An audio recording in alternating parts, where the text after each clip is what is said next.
تو آج وہ ایکسپوز ہو گیا انڈیا، وہ خود دہشت گرد ملک بن گیا ہے۔ اس کی وجہ یہ ہے کہ ہم اسے اس طرح سے ایکسپوز نہیں کر سکے، لیکن بین الاقوامی واقعات میں اسے ایکسپوز کیا ہے۔ مثلا کینیڈا میں ہونے والے دہشت گردی کے واقعات کے پیچھے جو ہے وہ انڈیا ملوث تھا، امریکہ میں ہونے والے واقعات کے پیچھے جو ہے وہ انڈیا ملوث۔ ابھی حال ہی میں سڈنی میں جو دہشت گردی کا واقعہ ہوا ہے اس میں انڈیا ملوث ہے۔ اسی طریقے سے بے شمار اور ممالک میں ہونے والے واقعات کے پیچھے جو ہے وہ راہ پوری طرح ملوث ہے۔ اور ابھی حال ہی میں جو جس طریقے سے جو وہ ایکسپوز ہوا اور کھل کے سامنے آیا ہے، ایران میں انہوں نے جو کچھ کروایا تھا، اور اس کے بعد افغانستان میں جو ہے پراپرٹی کر رہا ہے، اور وہاں جو ہے وہ دہشت گردی کے لیے نہ صرف فنانسنگ کر رہا ہے بلکہ ان کو ٹیکنالوجی فراہم کر رہا ہے، ان کو ان کا سرمایہ بنا ہوا ہے، اور اس سے وہ صرف اس کا مقصد جو ہے وہ پاکستان کو دباؤ کریٹ کرنا، تو وہ تو اس کو الٹا پڑ گیا۔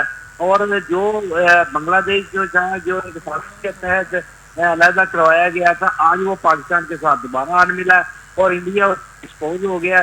ابھی بھی جو وہاں طالب علم رہنما دانی کو جو ہے وہ شہید کیا گیا ہے، اس کے پیچھے جو ہے وہ انڈیا پوری طرح ملوث ہے، ان کی پوری قوم جان گئی ہے بنگلہ دیش کی، اور وہ آج شدید نفرت پائی جا رہی ہے بنگلہ دیش میں انڈیا کے خلاف، اور ان کے تعلقات جو ہیں وہ انتہائی برے ترین دور میں داخل ہو گئے ہیں، اور وہ مطالبہ کر رہے ہیں جی کہ حسینہ واجد کو بھی ہمارے حوالے کرو اور دانی کے قاتلوں کو بھی ہمارے حوالے کرو۔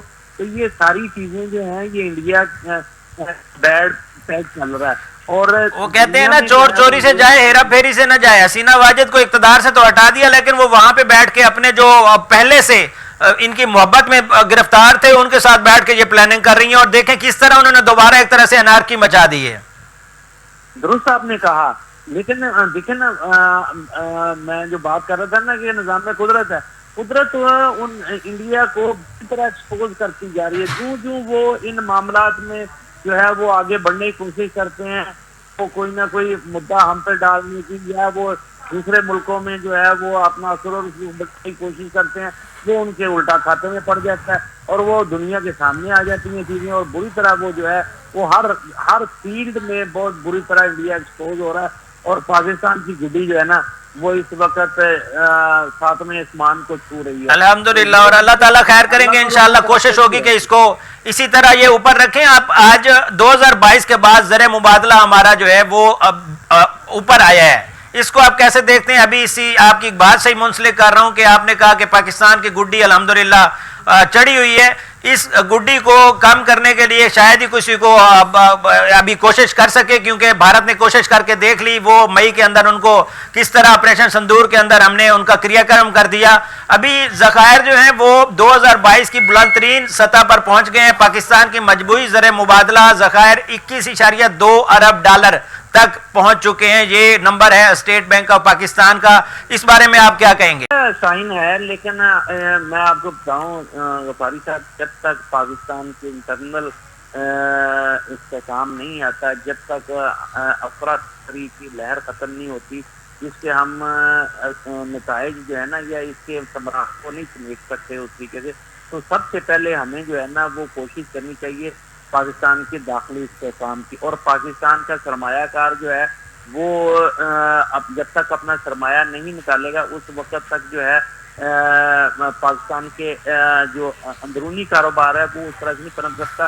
اس وقت لوگوں کو جو ہے نا بے روزگاری کا سامنا ہے، مہنگائی کا سامنا ہے، بلا شبہ یہ جو زر مبادلہ کے ذخائر پڑ رہے ہیں اس کا امپیکٹ آئے گا معیشت پر، اور آ بھی رہا ہے، لیکن اس کے جو ثمرات ہیں وہ عوام تک، گراس روٹ لیول تک اس وقت پہنچیں گے جب آپ کا اندرونی ملک جو ہے سرمایہ کار ایکٹیو ہوگا، وہ سرمایہ۔ میاں صاحب آپ نے اندرونی ملک کی بات کی تو ہم تھوڑا اندرونی سیاست کی بھی بات کر لیتے ہیں۔ ٹھیک ہے، افغانستان اور بنگلہ دیش یہ جو بھارت ہیں یہ تو ہمارے دشمن ہیں اور ان کے ساتھ ہماری لڑائی ہے، لیکن پاکستان کے سیاسی منظرنامے کو کیسے دیکھتے ہیں؟ خاص طور پہ یہ جو ابھی سزا سنائی گئی اس کے بعد آپ نے دیکھا کہ ٹیمپریچر ایک دفعہ پھر بڑھا، لیکن وہ بات کہ بانی پی ٹی آئی مسکرا رہے تھے اور اس کے بعد جو ایک نیا بیانیہ دیا گیا کہ اس طرح کی سزائیں کوئی فرق نہیں پڑتی ہیں، اور ادھر سے آپ نے دیکھا کہ بانی پی ٹی آئی کے بیٹے بھی متحرک ہیں، وہ بھی انٹرنیشنل میڈیا کو انٹرویوز دے رہے ہیں، تو اس کو آپ کیسے دیکھتے ہیں؟ یہ کوئی چینج آئے گا؟ سیاسی منظرنامہ بھی ہمارا اس طرح مستحکم ہوگا 2022 کے بعد جو گراوٹ آئی ہے؟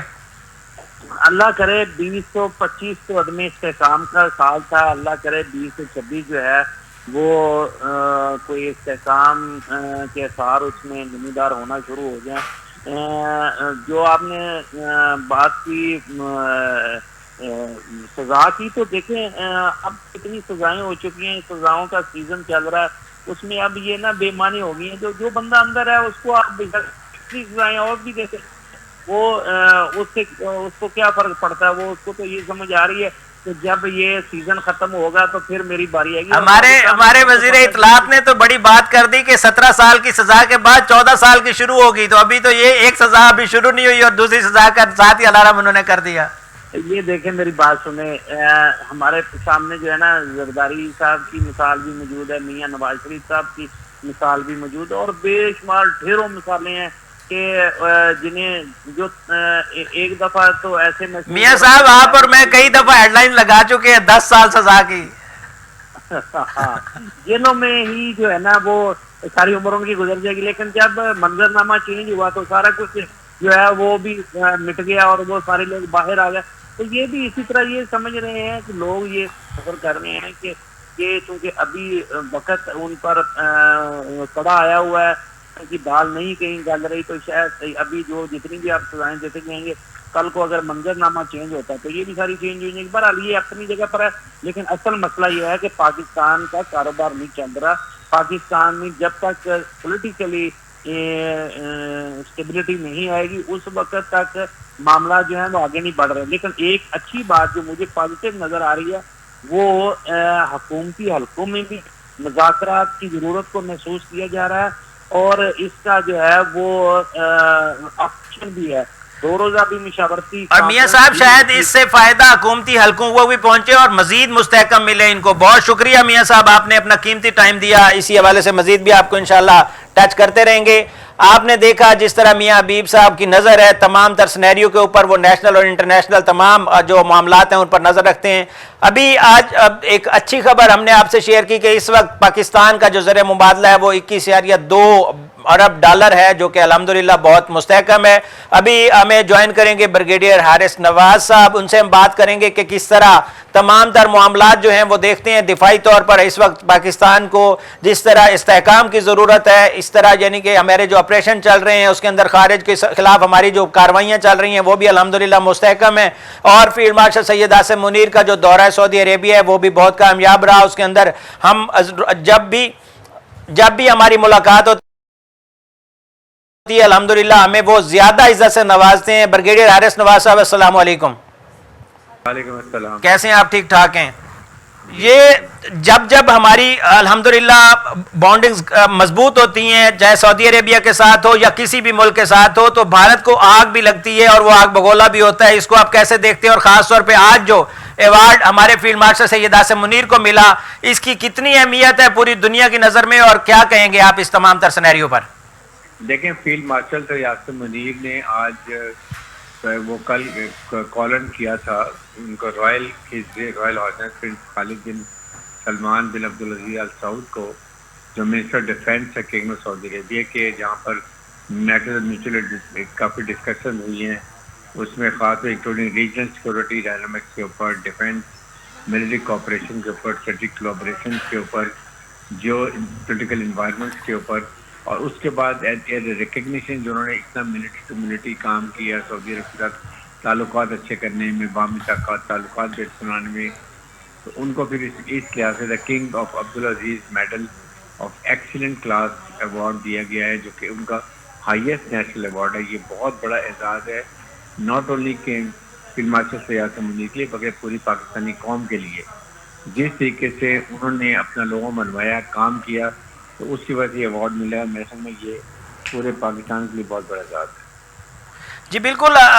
بریگیڈیئر صاحب ہم اگر بات کریں بنگلہ دیش کی، اس کی طرف میں آپ کو تھوڑا لے جانا چاہوں گا۔ وہاں پر اس وقت جو صورتحال ہے وہ اتنی خراب ہے. کیا انٹرنیشنل لیول پہ اس معاملے کو نہیں اٹھانا چاہیے کہ حسینہ واجد جو کہ ادھر سے نکالی جاتی ہیں اپنے اس سے اور ان کو سزا بھی دی جاتی ہے اور اس کے باوجود ان کو انڈیا ایک تو بٹھاتا ہے ساتھ, شاید جو اس تمام تر پلاننگ میں رہا اور اس وقت حسینہ واجد شاید ایک ہی ٹیبل پہ بیٹھی ہیں اور یہ تمام تر معاملات جو کروا رہی ہیں, اس کو کیا انٹرنیشنل لیول پہ نہیں ہائی لائٹ کرنا چاہیے؟ کیونکہ وہ پاکستان کو اس میں انوالو کرنے کی انہوں نے بغیر کسی وجہ کے کوشش کی ہے, حالانکہ پاکستان کی تو بائنڈنگز الحمدللہ بنگلہ دیش کے ساتھ بہت بہتر ہو رہی تھیں.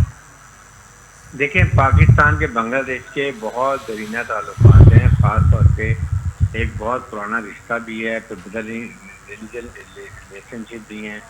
انڈیا نے خاص طور پہ پچھلے تقریباً 1-1.5 دہائی سے آپ نے دیکھا کہ اس نے پاکستان بنگلہ دیش تعلقات خراب کی. جب سے حسینہ واجد آئی تھی اور نریندر مودی نے بہت رول ادا کیا, بنگلہ دیش کو اپنی اسٹیٹ بنا کے رکھ لیا تھا.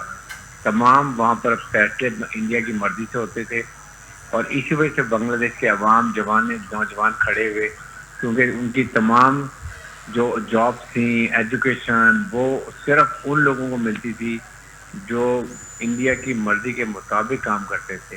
اور یہی میرجنٹ پیدا ہوئی جس کی وجہ سے الٹیمیٹلی نوجوان کھڑے ہو گئے. پھر عثمان بانی دان جو تھا, یہ اس کو انہوں نے مرڈر کیا, یہ ٹیررزم کیا, پھر کس طریقے سے اس کو بارڈر پار کرا انڈیا میں لے کے چلے گئے, جس پہ دوبارہ وہاں پر شروع ہو گئے. اور انہوں نے بہت زیادہ مودی کے خلاف کہ گجرات کا قاتل ہے اس کے بارے میں باتیں کی گئیں. اور اب انڈیا کی نفرت وہاں اتنی زیادہ ہو گئی ہے کہ انتہا سے زیادہ بڑھ گئی ہے, اور وہ بار بار کلیم کر رہے ہیں کہ حسینہ واجد کو واپس لایا جائے. بالکل, کیا وہی میں کہہ رہا تھا کہ اس پہ انٹرنیشنل ہم کہاں پہ فورم پہ ہم بھی بینگ ملک کیسے ہم وہ کر سکتے ہیں, کیونکہ انہوں نے انڈیا خاص طور پہ یہ پوائنٹ اٹھا رہے ہیں کہ پاکستان اور ISI کا کردار ہے. ان کے تو گھر میں شاید بجلی چلی جائے تو اس کے اوپر بھی وہ ذمہ دار پاکستان اور ISI کو ٹھہراتے ہیں, لیکن اس کو انٹرنیشنلی ہم کیسے لے کے جا سکتے ہیں, اس کو کیسے ہم اپ کر سکتے ہیں کہ یہ خاص طور پہ بنگلہ دیش کے اندر جو ایک قتل ہوا اس کی باقاعدہ طور پہ انٹرنیشنل فورم پہ تحقیقات کروائیں, کیونکہ اس کے اندر باقاعدہ طور پر بھارت ملوث ہے اور اس میں کوئی شک نہیں ہے کہ وہ ملوث ہے. تو اس کو ان کو باقاعدہ اس کی شٹ اپ کال دینی چاہیے کہ کسی بھی ملک کے اندر وہ گھس جاتا ہے اور وہاں پر جا کے کوئی مسائل کھڑے کر دیتا ہے. آپ دیکھیں کتنے دنوں سے سڑک خراب ہونے کی وہ ہو رہی ہے, تو اس کا خیال کرنا چاہیے نا. دیکھیں, اس میں پاکستان کو چاہیے آفیشلی پاکستان کی حکومت کو کیس چیک اپ کرنا چاہیے, اور کو بنگلہ دیش کو بھی کہنا چاہیے کہ جی آپ اس کی پراپر انکوائری کرائیں اور اس کے بعد اپوزیشن بلیم کریں, اور یقینی اس میں بنگلہ دیش انڈیا کی را اور اس کے بعد جو حسینہ واجد کے لوگ لائل ہیں وہاں پر وہ شامل ہیں, اور انہوں نے مل کے اس کا عثمان کا قتل کیا ہے. کیونکہ یہ عثمان واحد تھا جس نے اسٹوڈنٹ لیڈر تھا, جس کی وجہ سے یہ ایک آزادی کی موومنٹ کھڑی ہوئی تھی حسینہ واجد کی حکومت کے خلاف, اور پھر اتنی بڑی وہ موومنٹ بن گئی. الٹیمیٹلی حسینہ واجد کو ملک چھوڑنا پڑا, بھاگنا پڑا, اور پھر یونس صاحب نے اس کو as a chief executive take over کیا. اور بنگلہ دیش اس وقت پاکستان دونوں کے بہت ہی برادرانہ تعلقات ہیں. ہمارے آپس میں government to government, people to people, military تعلقات دن رات انکریز ہو رہے ہیں, اور مجھے یقین ہے کہ یہ بانڈیج اب پرماننٹ ہوتا جائے گا. جو انڈیا نے پوری کوشش کی اس کو دور رکھنے کی, بڑا الٹیمیٹلی فیل ہوئی, اور جو حقیقی ہمارے ریلیشن تھے وہ قائم ہو گئے ہیں. پاکستان کو آفیشلی ٹیک اپ کرنا چاہیے کہ بنگلہ دیش کو کہنے کے بالکل بھی وانٹ کی انکوائری ہو اور انڈیا کا کالر مکمل چہرہ سامنا آنا چاہیے. انشاءاللہ آپ نے جیسا کہا کہ ہمارے تو اچھے تعلقات ہیں اور مزید بہتر ہوں گے. یہ جو افغانستان ہے اس کو کیسے شٹ اپ کال دی جائے, اس کا بھی تو وہی معاملہ ہے. یہ خارج کو بھی رکھتا ہے, ہمارے خلاف دہشت گردی کو پنپنے بھی دیتا ہے اور وہاں پر پالتا بھی ہے. ہم لوگ کوشش بھی کر رہے ہیں, اور جیسے کہ کل فیلڈ مارشل سعید آصف منیر کی ایک سٹیٹمنٹ بھی ہم نے سنی جس کے اندر وہ کہہ رہے ہیں کہ یا تو خارج کو رکھیں یا پھر پاکستان کے ساتھ تعلقات رکھیں. آپ کو اس کو کیسے دیکھتے ہیں؟ دیکھیں, پاکستان کا اسٹانس بڑا کلیئر ہے. پاکستان نے ایک ہی بات کی ہے کہ ہم چاہتے ہیں افغان طالبان رجیم بارڈر کراس بارڈر ٹیررزم کو بالکل سختی سے روکے, اور یہ خارجی جو ہیں فطر ہندوستان, فطر خارج, ان کی جو انفلٹریشن ہے اپنی طرف سے پاکستان کا بند کرے نمبر. اور پھر سیکنڈ یہ کہ وہ ڈیسائیڈ کر لے کہ وہ پاکستان سے ریاست تعلقات قائم رکھنا چاہتے ہیں یا وہ دہشت گرد تعلقات قائم کرنا چاہتے ہیں. اور سیکنڈ, جتنی تشکیلیں وہاں سے آتی ہیں ان میں 70% جو ہوتے ہیں وہ افغان نیشنل ہوتے ہیں, اور ان کے ویپن ایمونیشن بھی امریکن ساخت فورس ہے، جو کہ بہت تشویش کی بات ہے. اسی لیے ہم نے ان کی لاجسٹک سپورٹ بند کر دی ہے، افغان ٹرانزٹ کو روک کے رکھا ہوا ہے، تاکہ ان کو سمجھ آنی چاہیے کہ پاکستان کے ساتھ ان کے تعلقات اس طرح ہم نے ہمیشہ ان کی مدد کی، ہر وقت پہ افغان عوام کے ساتھ کھڑے ہوتے ہیں، لیکن ان کو بھی ریئلائز کرنا چاہیے اور وہ جا کے انڈیا کے جو پراکسیز بنے ہوئے اس کو ختم کرے اور پاکستان کے تعلقات بہتر کریں. تو ظاہر ہے کہ کراس بارڈر پہلے بند کر دیں گے تو ہم انتظار کریں گے، مدد کرنے کی تیار کریں. بہت شکریہ بریگیڈیئر صاحب، آپ نے اپنا ٹائم بھی دیا اور اس کے اندر تمام تر معاملات پہ بات بھی کی. آپ کا بہت شکریہ. جی آپ نے سنا بریگیڈیئر حارث نواز جو کہ دفاعی تجزیہ کار بھی ہیں اور بہت گہری نظر رکھتے ہیں ملک کی صورتحال پر اور انٹرنیشنل افیئرز پر. جب بھی کہیں پہ بھی پاکستان کے معاملے پر بات چیت کی جاتی ہے تو بریگیڈیئر صاحب ایک بہت اسٹرانگ موقف دیتے ہیں. ابھی ہم اس تمام تر معاملات کو آگے بڑھاتے ہوئے جیسا کہ آپ دیکھ رہے ہیں کہ بنگلہ دیش کے اندر ایک طرح سے انارکی ہے اور اس انارکی کے ذمہ دار ہمیشہ کی طرح بھارت ہی ہے، اور بھارت نے کبھی بھی ایسی کوشش نہیں کی جس سے امن کی بات کی جائے. ہمیشہ اس طرح کی بات کرے گا جس کے اندر مودیت کی بو آئے گی. ہم تو یہی کہہ سکتے ہیں کہ مودیت کی بو سے پرچار اس وقت نریندر مودی کی حکومت جو ہے، اور خاص طور پہ جو ان کا جو اس وقت ایکٹیویٹیز چل رہی ہیں، نہ صرف وہ پاکستان کے اندر بلکہ بنگلہ دیش اور افغانستان کے اندر بھی وہ کہیں نہیں پہ امن کی قیام کے لیے بات نہیں کرنے دے رہے، کہیں پر بھی امن کی بات نہیں رہنے دیتے. جہاں پر بھی ان کا سایہ پڑتا ہے، یہ منحوس سایہ جب سے مودی بھارت کی حکومت پر براجمان ہوا ہے، یہ منحوس سایہ ہمیشہ تمام ملکوں کے لیے اور تمام لوگوں کے لیے پریشانی کا باعث ہے. اب یہ نہیں کہ وہ باہر ملکوں غیر ملکوں کے اوپر پریشانی کا باعث ہے. بلیو می، ایسے کئی مسلمان ہیں، کئی ایسے سکھ ہیں جو اس نریندر مودی کی وجہ سے ملک چھوڑ گئے، اور کئیوں کو میں جانتا ہوں جو کہ اس دہائی کے ساتھ بیٹھے ہوئے ہیں کہ ہمارے کیونکہ ہم مسلمان ہیں اور ہمیں یہاں پر اذیت کا نشانہ بنایا جاتا ہے. آپ سکھ کی خالستان مہم کو دیکھ لیں، وہ کس طرح پنپ رہی ہے اور کس طرح بڑھ رہی ہے، اور خالستان والے بھی یہی کہہ رہے ہیں کہ یہ مودی جب سے آیا ہے اس نے بھارت کے اندر ہمارا جینا حرام کر دی ہے. اور لوگ جو ہیں وہ باہر کا رخ کر رہے ہیں، نہ صرف کینیڈا کے اندر اور باقی بھی کئی جگہ کے اوپر آپ کو یہ ملیں گے. ایک دفعہ پھر ہم سیاسی منظرنامے کی بات کرتے ہیں، اور جس طرح سیاسی صورتحال تبدیل ہوئی اس کیس کے بعد جب یہ فیصلہ سنایا گیا، اور اس میں ہم دیکھ رہے ہیں کہ قومی امن کمیٹی کانفرنس کا بھی ایک انعقاد کیا اسلام آباد کے اندر، اس میں ہم نے مختلف رہنماؤں کی سپیچز بھی سنی، جرنلسٹ بھی وہاں پر موجود تھے، سیاستدان بھی وہاں پر موجود تھے، اور سب سے بڑھ کے وہاں پر بانی پی ٹی آئی کی سپیچ بھی چلائی گئی، اور اس کے اندر باقاعدہ طور پر بتایا گیا کہ کس طرح وہ اپنے آپ کو باہر سرگرم رکھیں اور دوبارہ اس میں آئیں. ہم بات کریں گے، ہمارے ساتھ موجود ہیں سینئر ایڈوکیٹ ہیں اور بہت ماشاءاللہ گہری نظر رکھتی ہیں ناہید بیگ صاحبہ. کئی پروگرامز میں ان کے ساتھ بات بھی ہو چکی ہے اور ان سے ملاقات بھی ہوئی، تو انہوں نے بڑا اچھے طریقے سے تمام تر معاملوں کے اوپر بات چیت کی. ناہید بیگ صاحبہ السلام علیکم. السلام علیکم جاوید صاحب، کیسی ہیں آپ؟ ٹھیک ٹھاک ہیں؟ اچھا ناہید بیگ صاحبہ، یہ جو موجودہ سیاست چل رہی ہے اس پر آپ کیسی بات کریں گی؟ کیونکہ آپ ہمیشہ موجودہ سنیریو کو دیکھ کر بات کرتی ہیں. ابھی سیاسی پارا جو ہے وہ کافی ہائی ہے، اور اگر ہم دیکھیں کہ اسلام آباد سے لے کر خیبر سے لے کر کراچی تک ایک ہی بات چل رہی ہے کہ یا تو یہ معاملات کو بہتر کر لیں سیاسی طور پر، یا پھر دوبارہ پی ٹی آئی شاید سڑکوں پر آئے گی. آپ اس کو کیا سمجھتی ہیں، کیسے دیکھتی ہیں؟ دیکھیں ہر وقت تو عوام نہیں آ سکتی، یہ کچھ ایکو آ رہی ہے جو مجھے بولنا مشکل ہو رہا ہے. جی اوکے اس ایکو کو ٹھیک کرتے ہیں، ٹیکنیکلی اس کو ٹھیک کریں، اور جی آپ بات کو جاری رکھیں. اچھا جاوید بھائی، دیکھیں ہر وقت تو عوام نہیں آ سکتی نا سڑکوں پہ، وہ بھی تھک گئے ہیں، ان کو بھی ایک جو ہے جو ڈیلیورنس ہے وہ چاہیے، ان کے مسائل حل ہونے چاہیے، ان کو جاب ملنی چاہیے، یوتھ کو ایک جگہ ملنی چاہیے جہاں پہ وہ جا کے اپنی پروڈکٹیوٹی دکھائے اور پھر جا کے ارننگ ہو. ٹھیک ہے، ہر وقت سڑک پہ آ کے نہ ان کا پیٹ بھرتا ہے، نہ ان کی فیملیز چلتی ہیں، اور نہ ملک اتنی طرح ترقی کرتا ہے.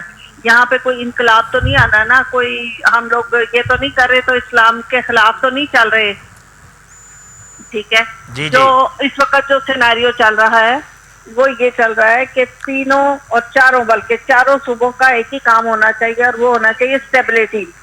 اب اسٹیبلٹی نے ایک سٹیپ اٹھایا ہے، ہمارے ملک کو لوگ جاننے لگ گئے ہیں، جس کا پہلا اقدام اس طرح سے آپ دیکھ لیں کہ جب کہا گیا کہ انڈیا یہاں پہ آ کے چیمپئنز ٹرافی نہیں کھیلے گا، تو ہم نے بھی ایک سٹیپ لیا اور ہم اس کے اوپر فرم رہے کہ پھر پاکستان بھی انڈیا جا کے میچ نہیں کھیلے گا.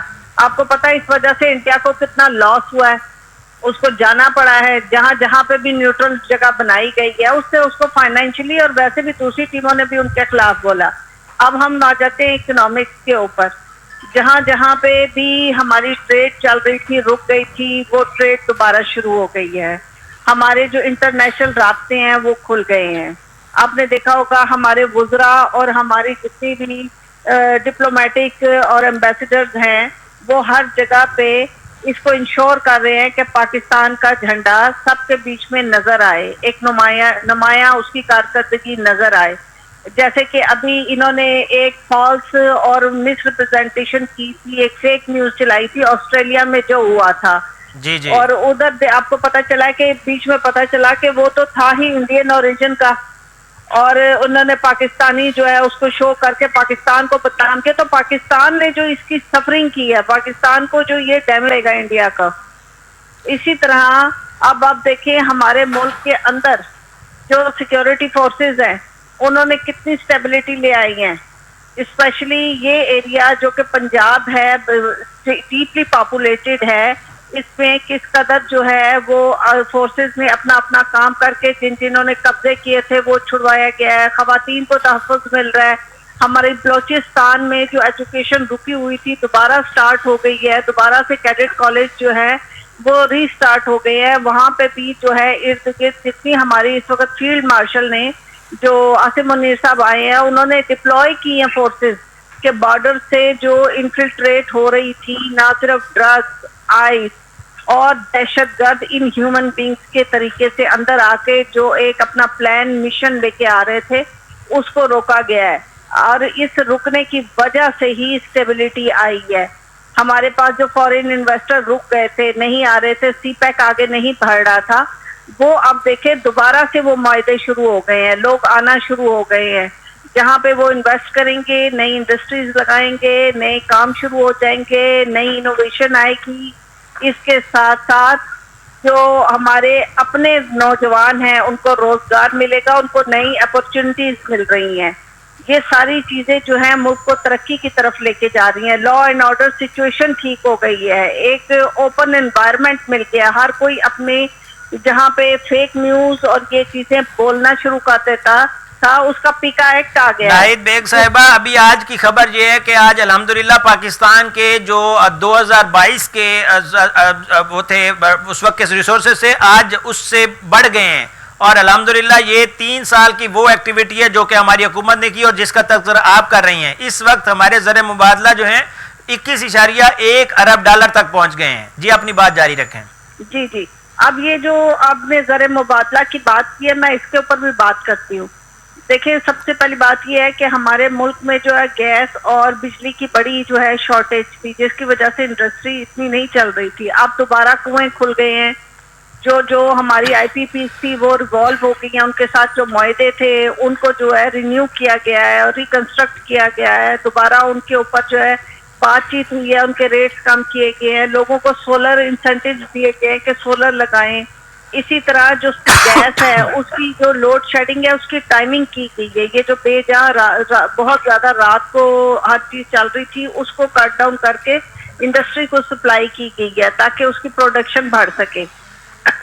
اب آپ کہتے ہیں کہ زر مبادلہ زیادہ آئے ہیں, وہ اس لیے آئے ہیں کہ لوگوں کے اندر کانفیڈنس آ گیا ہے. ہمارے جو اوورسیز پاکستانی ہیں ان کے اندر ایک اعتماد پیدا ہوا ہے, تبھی انہوں نے اپنے گھر والوں کو اپنے جو بھی سیونگز تھی, اپنی انویسٹمنٹس تھی وہ پاکستان میں بھیجی ہے.